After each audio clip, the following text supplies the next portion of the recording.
G'day Gooners, welcome to this special edition of our post-match podcast. We are going to be reviewing, I was about to say previewing, we're going to be reviewing the North London derby where Arsenal were victorious. It was a 4-1 win for the Gunners in a very, very impressive display at the Emirates Stadium. I'm here, as always, with my buddy Cal. Cal, how are you feeling? How are you doing? And what did you think of the match itself?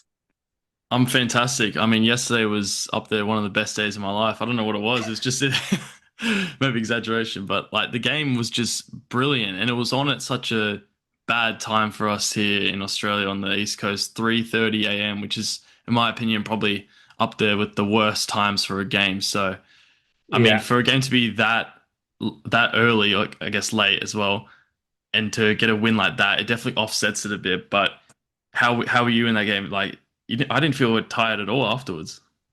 Oh no, I actually got up and went straight to the gym afterwards. So I was fired up, man. It was a great performance. It was really, really good. A lot of things to dissect, I guess, from the game. Yeah, we were brilliant. I think it was one of our better performances, one of our most dominant performances of the season. I think that Spurs were really poor. I will say that.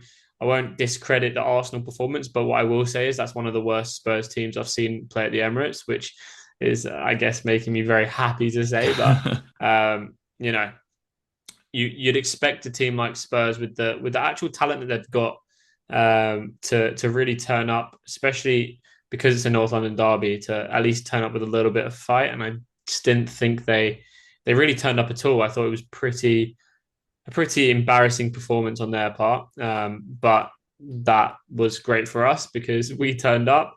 I guess in the first passage of the game, we looked very, very strong. And after about 2 minutes, you saw, I guess, what a Berry can actually do when he's in that central area of the pitch. He did a beautiful chip through ball into Deck, who I thought should have scored probably after about 2 minutes. I guess it was a decent save from Vicario, but yeah, we were on it. We were on it. Yeah, and just going into the game, obviously there was a lot of. I'll just say before we touch on Eze, obviously, but before the game, there was a lot of questions around who was going to start, who's coming back. I was surprised actually. I thought a few more players were going to be back from injury. Like there was all Yeah. the chat over the international break that Havertz was going to be back. Obviously, we did see Madueke later in the game, which is great to see. Gyökeres as well. Jesus obviously a few weeks away. Obviously, we knew Gabriel was going to be out, but I just want to touch on that as well because Hincapié starting lineup, his first Premier League start against Tottenham, did not put a foot wrong as well. So I think the lineup was spot on today. And of course, Eze, a brilliant performance. I'm interested to see what you're going to give him out of 10. Obviously, we had that discussion the other week. But yeah, just a fantastic performance all around. And just on the Spurs performance as well, you were saying that was embarrassing. I did see a stat somewhere. I wish I saved the photo of it, but it was like out of like the 392 times Arsenal played against Spurs in the Premier League era, something like that.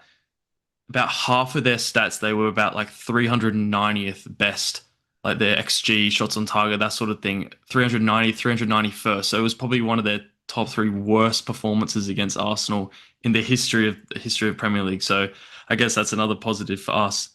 So yeah. Yeah, I would say it was probably in the history of the fixture itself because the Premier League's only been around since '92. So Mm. I think 300 odd Yeah, games will be probably the history of that fixture, true. Yeah. which I guess if it spans over a longer time period is more embarrassing for Spurs, the current Spurs team. Yeah, I thought Hincapié came in. He was brilliant. He was brilliant. He's a very like similar to Gabriel in the way that he attacks the ball first. And I think not only does that help, I guess, the team around him, but it really helps Saliba because Saliba is used to Gabriel being the first one to attack the ball. and him sort of covering round. And I think that they just complemented each other really, really well. I think he won almost every duel, Hincapié, and I love his song as well. It's brilliant. I Have you haven't heard heard it his song? actually. No, I haven't Oh, heard it's it. brilliant. I'm not gonna do you a rendition now, just because the pipes aren't really working the way that they probably should do at this time. But no, search it up on TikTok. It's brilliant. All right, The we'll song do. that We'll they've got do. for him. But yeah, no. I mean, I think even before the game, we should probably talk about the beautiful tifo. I mean, Oh if you yeah, compare it to it's the one that we had fantastic. last time round, and it was absolutely embarrassing. This one was a lot better. It was a lot better, and it was just great to see Sol Campbell at the top of it. You know, it's just very symbolic. Um, and yeah, I love that. It was a great piece from Arsenal, and I think maybe the Ashburton Army had something to do with it as well. So credit to all those who contributed. The spectacle on show was unbelievable, and the atmosphere in the stadium looked electric. So from what my family members who were at the game told me, that they said that it was just, yeah, it was electric in there. Yeah, you were talking about Hincapié that came in for Gabriel. Absolutely, we didn't have necessarily the options that we thought we were going to have for that game. I think I saw the Germany manager say that Havertz picked up a knock or like a little setback, I think. So I Oh, wasn't okay. expecting Havertz to come back, but Gyökeres and Odegaard were the two that I thought they Odegaard, had yeah. trained.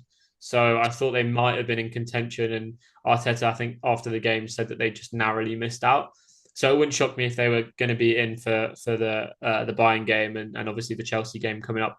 But yeah, the players that stepped in, they did really well. Obviously, Marino as a nine, he's not a natural number nine, but he's a good finisher and he's a really smart footballer. I think I heard Clive Palmer, who does a lot of punditry when it comes to Arsenal podcasting, etc. He said he's a very cerebral footballer, and I agree with him. He's very smart, and the pass that he had for our first goal was just, It's it was such brilliant. a technically gifted Odegaard, pass, right? Odegaard-esque. It really was, especially on that left foot. You know, he it's a pass that when I play football, I'm always looking for. Just the one Same, sort of same. looking for the winger who's sort of coming in from the outside and playing over the top, a little chips, cheeky little, very Spanish through ball.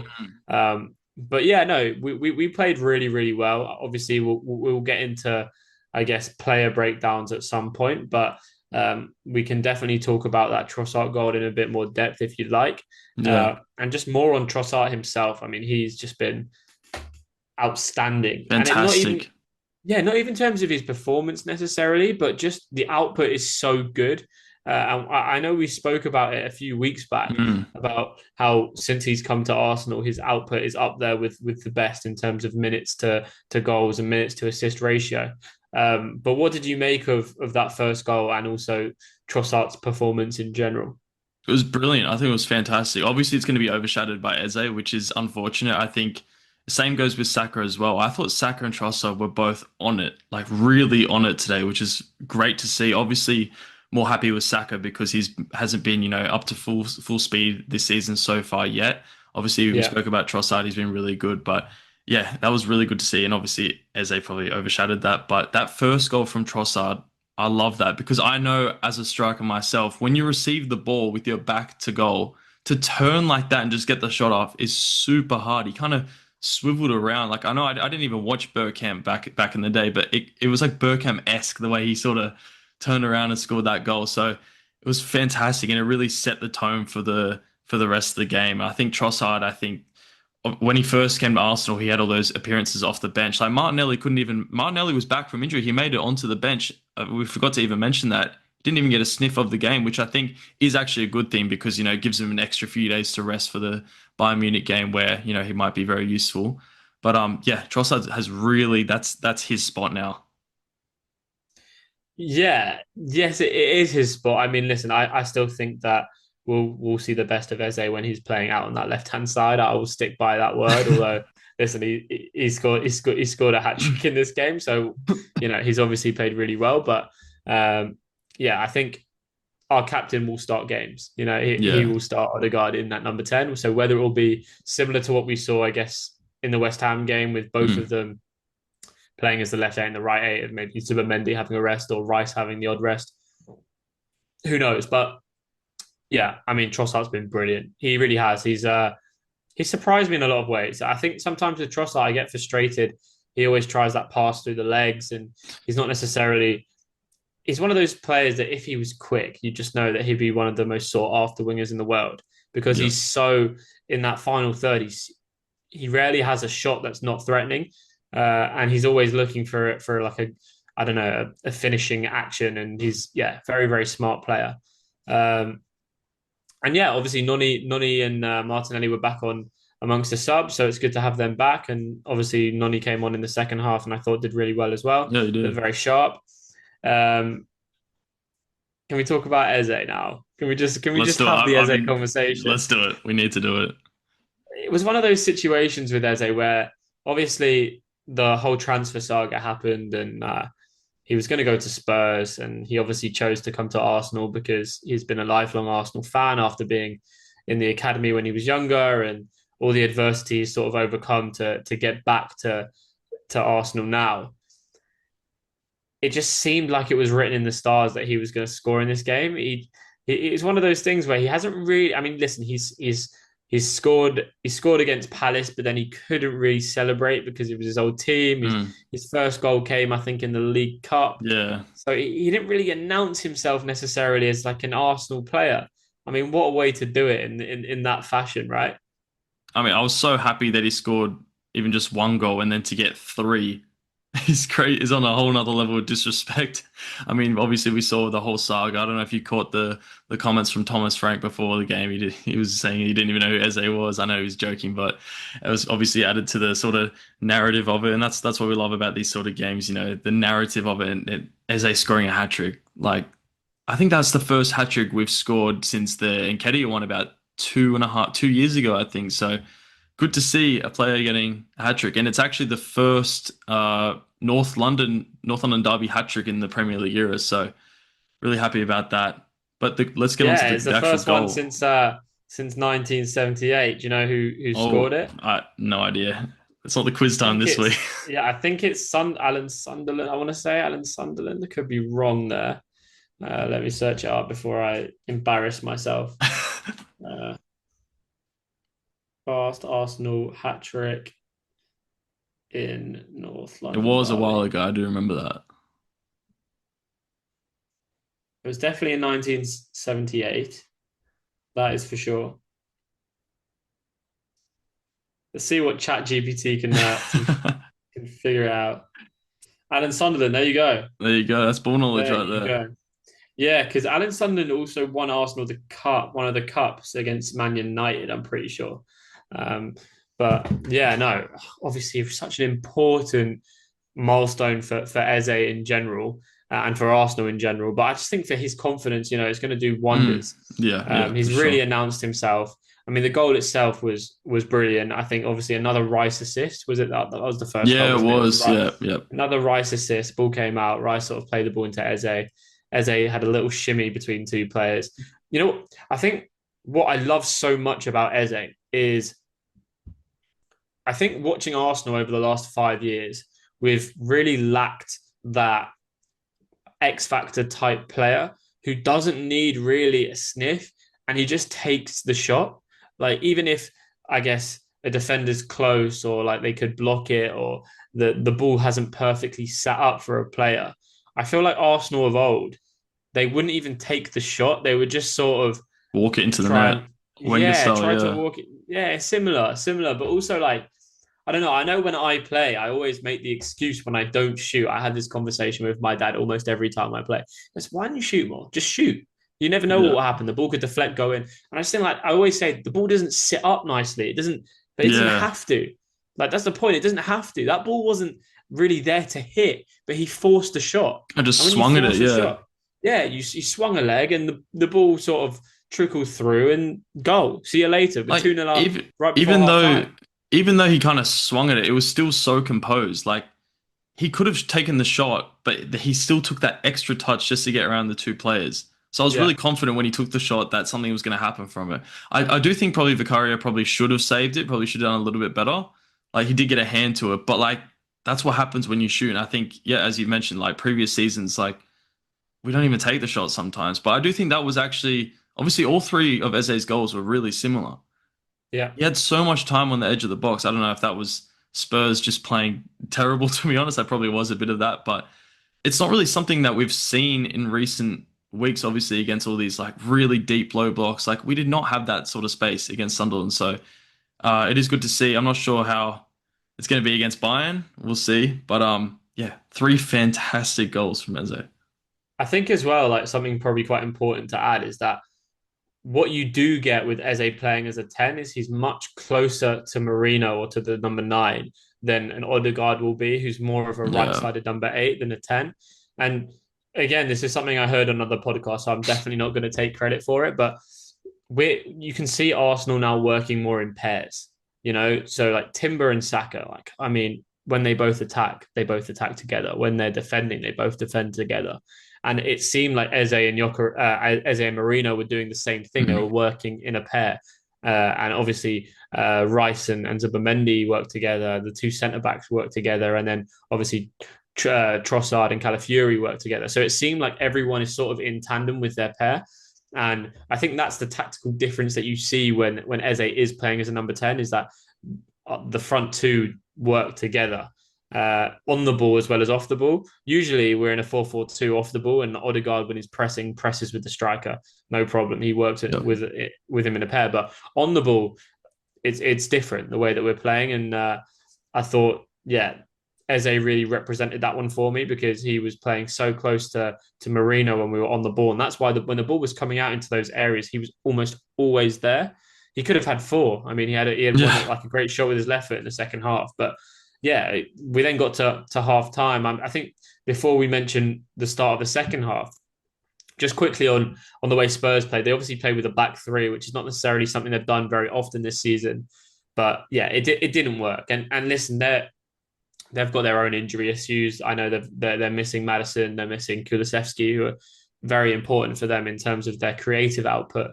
But they also didn't play Xavi Simons. Does that Mhm. not just make you think, Cal, that like if Eze actually had moved to Spurs, he probably wouldn't have played in this game, which is mad. Yeah, it is pretty crazy to think about. I mean, they didn't really have like any attacking threat whatsoever. I mean, you got a player like Xavi Simons, so much quality. I mean, I think I've mentioned it before on the podcast. I would have taken him at Arsenal. I think he's a quality player. I'll probably still take him, to be honest. He could play on that left-hand side as a sub for Trossard if we do move on Martinelli. But I was really surprised by that. I don't know if it was an injury. He could only play a few minutes. I'm not too sure. Wasn't fit enough, but he No, was it's probably tactical. one of the only sort of shining lights when he did come on. He had a couple Yeah, shots. yeah, no, 100%. I think they were going for a 5-2-3, and they wanted pace on in those wide areas, and Kudos probably offers them on that right hand side, and then Odeber on the left hand side offers them that. But the way that they were playing, they were just sort of playing long balls into Richarlison, and our boys were just sweeping it up for fun. You know what I mean? Like it was a mismatch really. And yeah, I think they got to half time with 0.00 xg Spurs, and then obviously we came out after half time. They changed the system, brought in Javi Simmons, took off centre back in Danzo. Again, like Danzo, I thought was poor. The only threat they really had was from Danzo's throw-ins. He's got a long throw, but yeah, we started the second half on fire. I mean, within what 35 30 seconds, seconds, the ball yeah. was in it. Yeah, the ball was in the back of the net again. Eze on his left foot this Yeah. time. Again, he just doesn't really think about it. He just finishes. Yeah. I really love it with Eze, because, as I was saying before, a lot of players will wait till the ball sits up. He is just very efficient. He sees ball, he wants to put ball in net, and he does it as fast as possible. And I love that. I love that he doesn't think about it. It's great. It doesn't necessarily look the prettiest either, necessarily, but it's so effective. And that one meant a lot to him. The celebration where he was laughing, it was just class. Yeah. Class to see. Class to Yeah. see. It was fair. It was, yeah, again, fantastic. And it's good to see that, both angles as well. Do on the right foot, do on the left foot. At one point, I thought he was going to score a header. There was one chance that it would have been a perfect hat trick, but wasn't to be. But obviously, he did get the hat trick in the end. Obviously, after that second goal, a little bit quiet, and then moment of madness. Zubimendi lost the ball in the middle. Richarlison, chip, freak goal. I mean, he took it well, to be fair. Um, What'd you make of that? Because that kind of Oh, came that out of was to nowhere. make that was to make it 3-1, correct? Is that Oh, three correct? one. Yeah. Sorry, yeah, yeah. Yeah, that's what I thought. Sorry, that sounded really rude to me. That's That's all all. right. Um, I mean, yeah, it's a great finish. It's a really, really good finish. If he tried that 99 other times, he probably wouldn't score any of them. So it was the perfect finish from Richarlison. Interestingly enough, we played Spurs during preseason, and Miles sort of Oh got yeah, yeah. It exposed in was the same way, and Sarr finished in very yeah. similar fashion to Richarlison there. So um, yeah, I mean it's not the prettiest moment for Zubimendi. He was dwelling on the ball slightly too often, slightly too much even in that circumstance, and he got picked from Paulinho, and yeah, the finish was just unbelievable. All I don't right. think that's not even You Raya's fault, really, is it? I know I was about to say, you tell me if I'm being harsh, but do you think Raya has been caught out a few too many times with that? We saw it against Saar, Mateta last season. Because that's the thing with having that sort of goal, like ball playing goalkeeper. Like you want him up high, but should he even be up that high in that position? Superman's got the ball middle What of the pitch. to me that's not a Raya error like that. It's That's Superman what he's anymore, being. yeah. Well, yeah, it's what he's being asked to do, right? So Yeah. if you're going to blame anyone, you blame the coach Super who wants him there. or No, you don't Superman. even Yeah. blame. Yeah, I mean, listen, it was poor from Zubimendi. Like Raya Yeah. doesn't expect Of course, yeah. Zubimendi to lose the ball there, especially because he's so reliable in that center of the park. So yeah, no, it was a frustrating moment. But honestly, even when the ball went in, I wasn't even worried at all. Like Yeah, because that you was a wanted the naught three point. because you predicted 3-1 win. That's why. Nah, that's not all why. I mean, it's a little bit why, but no, it was more just because I just didn't see Spurs doing anything. Like Yeah. I think that was a 0.06 xG chance that they scored, and that was the only xG they had in the whole game. So yeah, I really wasn't worried, and I just thought that we needed to settle a little bit and maybe make a sub and bring on a few fresh legs. But yeah, I mean, we established control almost straight away afterwards. I think that is definitely a big difference from the 2022-23 season when we were so free flowing, exciting to in the last season where we've developed more of a controlling aspect to a game. And listen, some fans like it, some don't. I like a mixture. I like a mixture of free flowing football, which I think because of the injuries we've had over the last, I don't know, 12, 18 months, we haven't been able to see it really. Um, but I think that control in some games just takes the sting out. And when you concede a goal like that, how many times have we seen with other clubs like you're 3-0 up, and then you concede one, and then one becomes two, and then you're on the Yeah. ropes. I mean, we've seen it with our own club. Yeah. We've seen it with us many times. I remember back in the day we were like 4-0, 4-1 up against Newcastle. They ended up scoring, and then we drew that game 4-all. It's happened. It happens all the time. But with this new, I guess, improved Arsenal team under Arteta, I don't see that happening. And I think it's a credit to the way that we defend. It's the credit to the way that we control games these days. And it's a big reason why I'm so confident as to what Arsenal will look like. I guess going forward, but also beyond, like also in the next couple of years. I think we'll just build on on the way that we are sort of structured at the moment, but they just need to get over the line. Yeah. And I really do believe I'm putting my neck out on the line here. I believe that they will get over the line this year, whether it's the Premier League or the Champions League. I really do believe that we have the quality to do it. I just think that we need the luck in terms of our squad to stay fit or reasonably fit. And then obviously there are different hurdles that you will cross in different parts of the season Yeah. or competitions. There's a transfer window in January. There's a lot of football to be played. It's only been 12 games, but I think out of all the teams in the league, I think we're the best. That is Yeah. just my opinion. I think we are the best. Um, yeah. What are your thoughts on that? Yeah, I mean, I 100% agree. You're saying about 22, 23, obviously free flowing football, but maybe we didn't kind of have that cutting edge for, the sort of tougher games. On the line goes back to Southampton. Remember that 1-1 draw we had away, like games like that where, you need a bit of shithousery to just get through those games. I think Yeah. this year we have the perfect combination of that. And that's what we've seen. Like we've seen Man City, they play free flowing football, but then they also have they dominate games, they control, they get scrappy wins when they need to. That's like the sign of a champion, which is really good to see because that's what we're doing this season. Obviously, playing beautiful football, but then, some games just scrapping it out, like Fulham 1-0, going away to Man United, corner goal 1-0. Like it all adds up, and it's so good to see that we can win in so many different ways, no matter the situation. So I Yeah, think, I mean, I agree with you. I think this season can be the one, and it should be the one, and I think it needs to be the one as well. Um, you were saying about the injuries. I think I mean, we've had so many injuries already and we're still going through it. I mean, I know draw against Sunderland, but you're going to drop points. Like that's just football. That's just going to happen.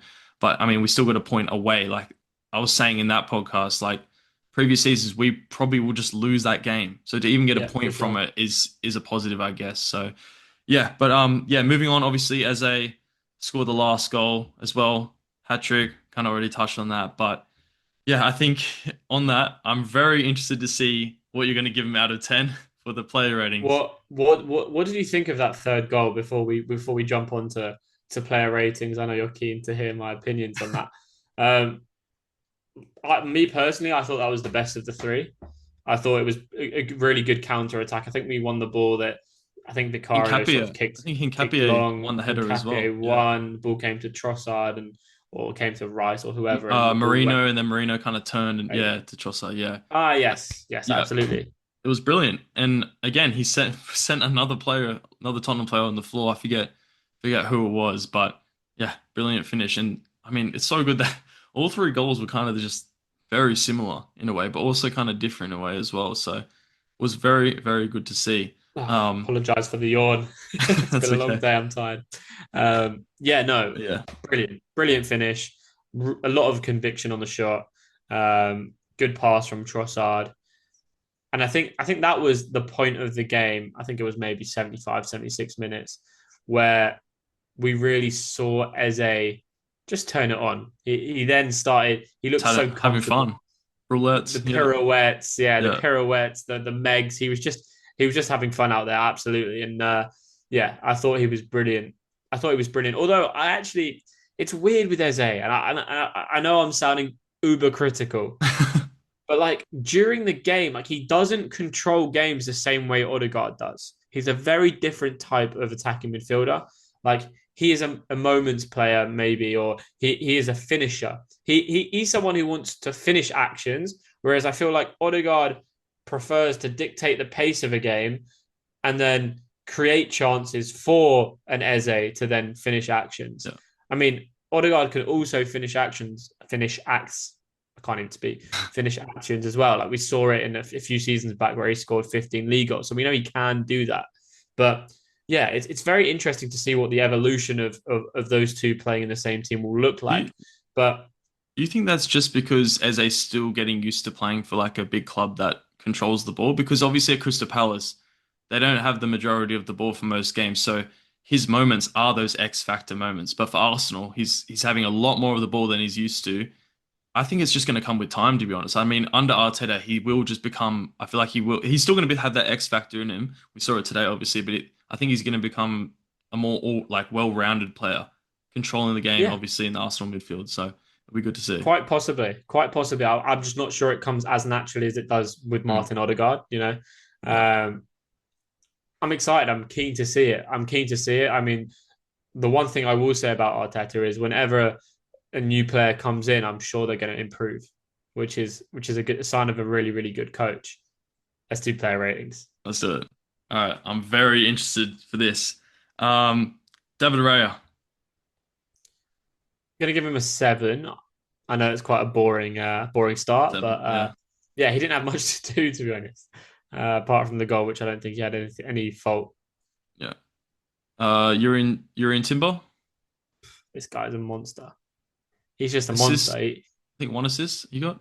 One assist, but he sort of contributed to most. I think Yeah. two of the four. I mean, he's outrageous how good he is. He's the best right back I've seen play at Arsenal in my lifetime. I mean, I know Loren during the Invincibles era was top notch, and Lee Dixon before, but Hector Bellerin. honestly, in terms of One no, of my not for favorite me. players. I just had to put it. I just had to mention him. Yeah, So listen, like when Hector first came onto the scene, he was top class, but no one is as good as this no, guy. He's just ridiculous in every I, aspect of the game. I have to Uh, mention it, but I feel for Ben White. Like he was fantastic in the first 3 seasons he came in. It's such a shame, but you can't really complain because Timber's just exceptional. I mean, I'd still be Completely. interested in White. Obviously, that's just the luxury that we have this season, though, isn't it? Yeah, for Like Ben sure, for White on the sure. And bench. Ben White will get minutes though, so I'm not. It doesn't worry me. Like it Yeah, wouldn't shock me if he plays in the Champions League game. So, um, yeah, I'm gonna go for an 8.5 for Urian Timber. Thought he was I'll go for top. an 8. I'll go for an 8. All right, Hincapié. This one I'm very interested in because first Premier League start, didn't put a foot wrong. He won the 8 out of header that 10. yeah, I mean, just because it was his Premier League starting debut, I'm gonna go 8.5. Bit of Love bias, it. but Saliba didn't have to do 8 out of much. 10. Yeah, he was brilliant. Eight, I yeah, thought both of them were flawless. The two centre backs. I thought yeah. they were class. What about Calafiori? Probably not his most. A bit of a quieter game for him, but solid. 7.5 maybe. I'm going to give him an 8 because not only does he have, I guess the responsibility to back up Trossard and to find those pockets, but he also had to mark Kudos, and Yeah, Kudos is a top player, and he literally had nothing the whole game. yeah, true. So Good point. yeah, he gets an 8 for me. So really, really good performance from him. Zubimendi obviously made the error that led to the goal, but other than that, didn't really put a foot wrong. So, I mean, just to be extra harsh, I guess, is the only one that I guess made a mistake in the entire game. I want to say 6.5, but that just sounds crazy. I'm still going to say 7. Yeah, me too. It's one of those things where you become a better team and a more dominant team, the mistakes that you do make usually end up They're more as big highlighted, aren't they? Yeah. chances. Yeah, they're more highlighted, and it seems like we always get punished for a tiny little mistake like that. So you have to be perfect if you're a top level team. But yeah, quite harsh. But I'm going to go 6.5 for him. Yeah. Declan Rice. He's so He good, man. listen. Eze obviously will get the plaudits, and deservedly so. He was outstanding, scored a hat trick, etc. But this guy is again one of the best midfielders I've seen play for Arsenal. It's crazy to say, but he really is. He's what 25, 26 years old. He's an England international. He costs a lot of money, and he's come in and he's just been ridiculously consistent and ridiculously good. And I think with Rice, like he usually starts seasons slowly and he grows into it. I remember this time last season we were saying hasn't started brilliant there, Rice, but he went on to have a great season. He started this season so incredibly well. It makes me think, how far can this guy take his level? Um, and you really think that out of all the squad, if we lost him to an injury, that would probably be the worst Mm, yeah. impacting, like the one that would We don't impact really us the have most. someone that can play that left 8 role like he can in that capacity. But he's also playing as a double pivot. Like he Yeah. does everything. He does absolutely everything, and he does it all to such a high level. And that's as well as the set pieces, the set piece Oh, delivery. yeah. Um, so yeah, he's gonna get a 10 from me. That's no, come on. You He can't is. give it He is. He you was can't that give a good. 10 you can't give a 10 based off what you said the other week. Fine. He gets a nine and a Like, half. oh no. I Gets don't a know about nine and a that. half. I'll give him a 9, but I mean you can't give Rice a 10 when Eze was on the pitch because then it's like Oh, I can. Oh, I can. 11 Absolutely. 11 out of 10. Nah. Nah. All right, Eze for Eze, me let's gets a do it. 9 out of 10. He gets a 9 out of 10. He was Surely you brilliant. No, he was brilliant. He was top class. He so scored a Rice is hat your trick. man so Rice is your man of the match. Yeah, I think so. I Oh think in wow. terms of Okay. it, I don't know. I find it really It'd be hard interesting to because see like if Eze played left wing that game and scored a hat trick, would you give him a 10? I don't know. It depends what he does and all the actions, all the times he gets the True. ball. I don't know. I'm one of those people that like when I hear the like Messi Ronaldo debate, like I think it's ridiculous that people can even put Messi and Ronaldo in the same sentence. For me, like Messi is the best footballer to ever play the game, and it's not even close. I admire Ronaldo because of how potent he is as a forward and how many goals he scores, and he's so robotic. He's a monster, and like when it comes to like Ronaldo, I find that Ronaldo can go missing in games, and then Mm. suddenly that guy will turn up and he'll score a bicycle kick and he'll have a moment. But when it comes to Messi, Messi's the life of a game. He's every action is important. Everything he does is good. And so I just prefer the type of player who's just more involved in a game. So like the all action player. So that's why I think that Fair Rice had a enough. better game than Eze. Yeah, and just on Eze, for me, obviously man of the match, 10 out of 10. My first 10 of the season, I believe. What do you think, George? I, Fine, I give in. I give in. He gets a 10. He scores that. Yes. You know what it Let's is? Like go. you score a hat trick in any game and you're up there, but you score a hat trick in the North London Derby and you're automatically nearly a legend of this football Yep. club already. So Yep. Yep. he's definitely established himself in folklore. So yeah, To give be him a fair, 10. to play devil's advocate for you, scoring a hat trick doesn't always mean a 10 out of 10 though. It was because it was just the occasion. I mean, that Nick, remember that Nicholas Jackson hat trick against Spurs? Like that's not a 10 Yeah, out of 10 performance, you know what I yeah, mean? But Eze, it's just he just expressed himself, which is what I love about yeah, that for sure, for performance. sure. So, And yeah, yeah, what a guy as well. Like he's not just a great player. Like you can tell he's a really good person as well. So and he loves the um, club, so he extra does. He points does. go. He's a proper gooner, and Yep, yeah, happy days. Happy days. Listen, he's a match winner. He won us the game. yep. He won us the game. Without his goals, like that game could have looked extremely different. Like scoring just before half time and then just after half time is massive. It's absolutely Mhm. massive. So yeah, no, he can get a 10 from me Let's just to give go. him man of the match over Rice. But it was close. Like I really thought Rice was that good over the 90. Like he deserves a special mention from me. What about Leandro Trossard? Fantastic. I mentioned it before. I thought he got a little bit overshadowed, but a fantastic performance, honestly. Great goal, took it so well. That's his spot now, in my opinion. So, uh, probably going to give him 8.5 for me. Yeah, same goes for me. And I'd give Saka the same. I thought Saka was outstanding. Like obviously no GAs for him in that game, but I just thought his overall play was so good. And Yeah, yeah, for someone who I've been pretty critical on his start to the league campaign, I think that he really stepped up. Yeah, brilliant performance. I think it's a scary thing for opposition to see his performance as well, Tay, because like he wasn't really involved, but he still just quietly sort of went about his work and played really well. I think he was not really unlucky to not get GA because there wasn't really any chances for him to have. But I mean, I really wish that free kick went in. He had two that one was kind of too high and the other one's a little bit too low, so he got it kind of in between to win perfect. But yeah, Yeah, probably say I'm gonna say slightly lower than Trossard just because no GA, but 8 out of 10. He'll get those 9 and maybe 10 out of 10 performances later in the season, but. Yeah, yeah. Mikel Marino, number 9 for the day again.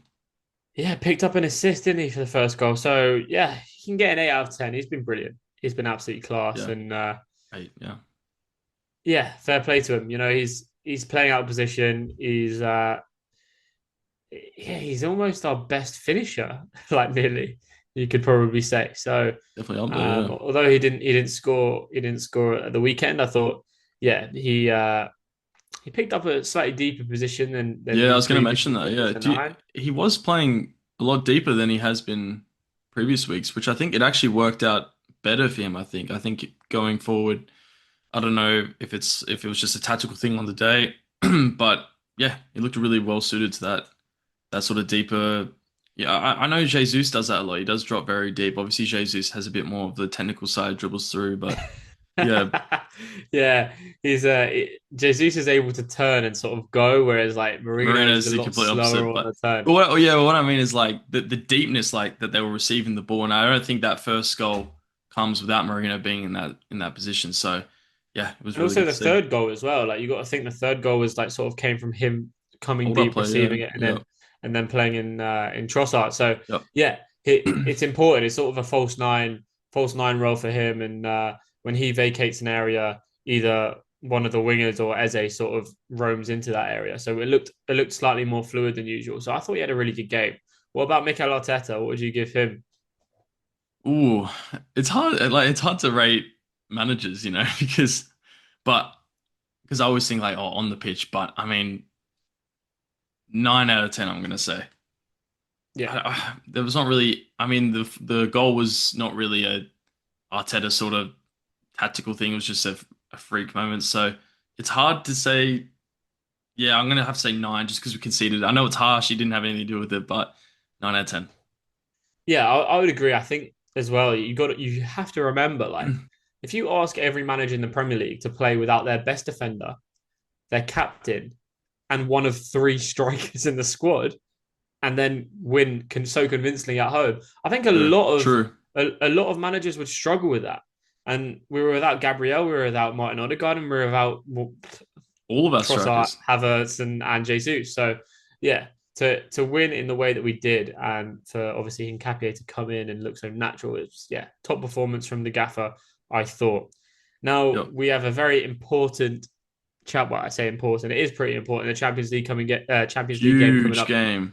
Huge against game. Bayern Munich, who, if I'm not mistaken, they're also unbeaten in the Champions League so far. Is that correct, or is that Yes, I not correct? believe so. I'll double check that, but I think we're first and second, I believe, or maybe they're third. I'll quickly check here. They're first, actually, just above us.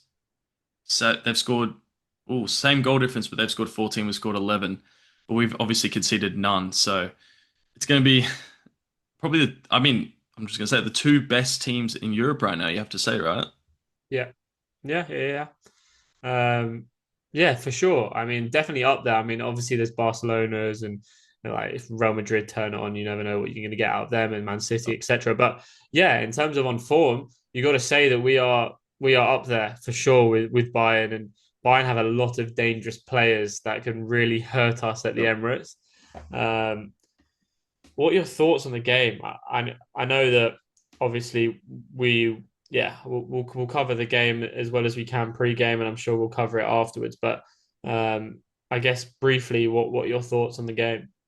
I think this is probably the first game of the season, besides maybe the Liverpool one, where I'm a little bit worried, but not worried in the sense of like, oh my God, we're going to lose, but like sort of nervous worried. The other games I've been very confident about. I know that we're going to get the job done or at least play well, but Bayern Munich, they've played fantastic this season. Like, I mean, Harry Kane is on fire.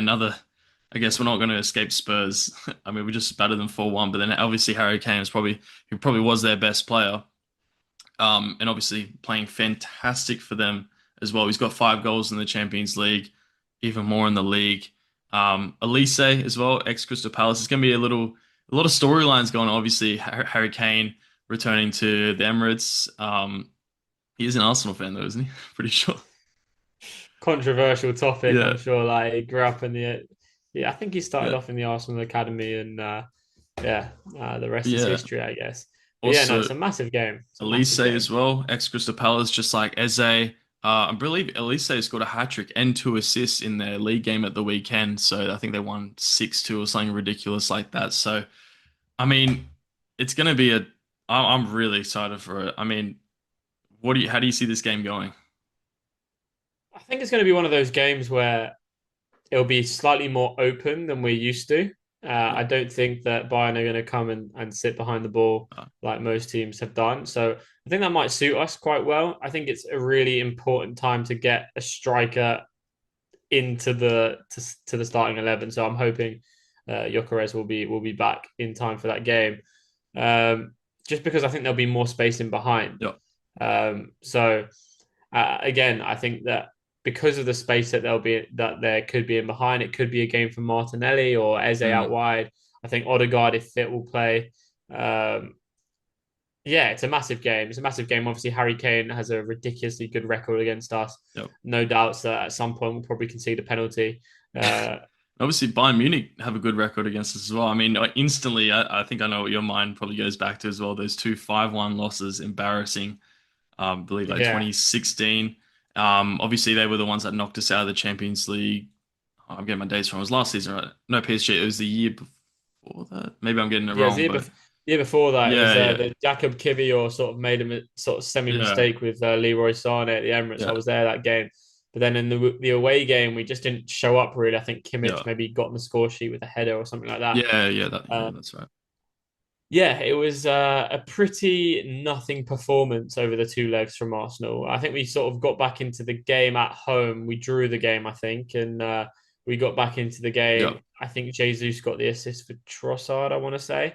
Um, Again, Trossard coming up trumps, but yeah, it's interesting. You never know really how much Arteta will rotate in the Champions League. Like it would Yeah. it wouldn't surprise me if he did, but then similarly, it wouldn't surprise me if he just goes Yeah. completely full strength, doesn't rotate the fullbacks, and whoever's back will play and will be back. But yeah, they've got such talented footballers. You know, Jamal Musiala. I know he's recently got back from a long-term injury, but he's so good. Elise is just so good, and obviously Harry Kane. I Neuer mean, as well. it's Still going. yeah, it's almost endless the amount of ability. But I do think that the area that we can probably get at is one of their centre backs. I'm not a big Upamecano fan. I think he's very clunky. He has great games. Physically, he's Yeah. obviously brilliant, but I think technically is where we might be able to get the better of him. And yeah, Should we do the am I lineups? expecting a win? Am I expecting a win? It's a good question. I don't know if I'm expecting a win. I just want a positive result. I think Yeah. Chelsea, if we lose that game against Bayern, it's not the end of the world. I want a positive result. A draw or a win will be great, and so we can sort of move on to the Chelsea game and be in good spirits. In terms of lineup, yeah, Raya will start in goal. We both know that. Yep. I'm gonna go for an unchanged back four. I don't think Yep. Same he'll here. bring Yep. in Miles, and I don't think he'll change in Capier or bring in or Ben White. So I think it'll be Timber, Saliba, Hincapié, and Calafiori. I'm gonna go with Zubimendi, Rice, and Odegaard. I think Odegaard will be back for Yep. this one. Hopefully, if he's fit, yeah. Do you think he'll be back? I think so. I Yep. think so. I mean, he's Would you training. He was start him very that quick close. though? It's biggest game of the Well, season. maybe. I don't know. The last time he came back, he came in straight away from his injury. And obviously, Yeah. the True. injury that he Yep. got was just very unlucky. So, yeah, I think he will probably start if he's ready. Um, and then I would go Eze, Gyökeres, and Saka is what I would go if Gyökeres is fit. I think I would rest the legs of Trossard for the Chelsea game. Yep. Um, Would you not make a case for Martinelli just for pure pace reasons off the left, or would you bring him on later in the game as a finisher? yeah, I think that's what I would do. Um, it's one of those things where I actually honestly don't care. Like I actually just think that Yeah. whoever Arteta chooses to come in, I actually back that it's Yeah, you back him. probably Yeah. the right decision, Same you here. know? Yeah. So that's what I would do. Yep. I mean, it's hard to disagree with that. I mean, either way, I'm going to be happy. If Gyökeres is up there, I'm happy. If Havertz is there, I'm happy. I mean, even if Marino's there, I don't actually mind it. I know it's probably not the game fully suited for him, but if he's playing well, then like, I mean, you're not really gonna want to change it. So obviously Saka and the players around him are going to help him as well. So either way, I'm pretty happy. But score predictions, should we do them? Our official ones. Yes, go on. You go first because I've gone first the All last couple right. of games. Oh, it is a tough one. It is a tough one. I do think we always just play better against the big teams, though. I know probably in Europe, maybe not as well with Champions League, but I'm gonna say 2-1 Arsenal. I'm going for a 2-1. Yeah, no, obviously that was If a it was score away, I was if it was going to go away, it would for. be a different story. But at the Emirates, I'm confident. Okay, okay. I need to now change my whole life because of you. No. Uh, I'm going to go with 2-0. I don't think we're Okay. going to concede. I think this is going to be like one of those performances that we look back on the end of the season. We're like, wow, we played really well that day. Yep. So I'm confident. I'm confident. Listen, it's really hard not to be at the moment with Arsenal.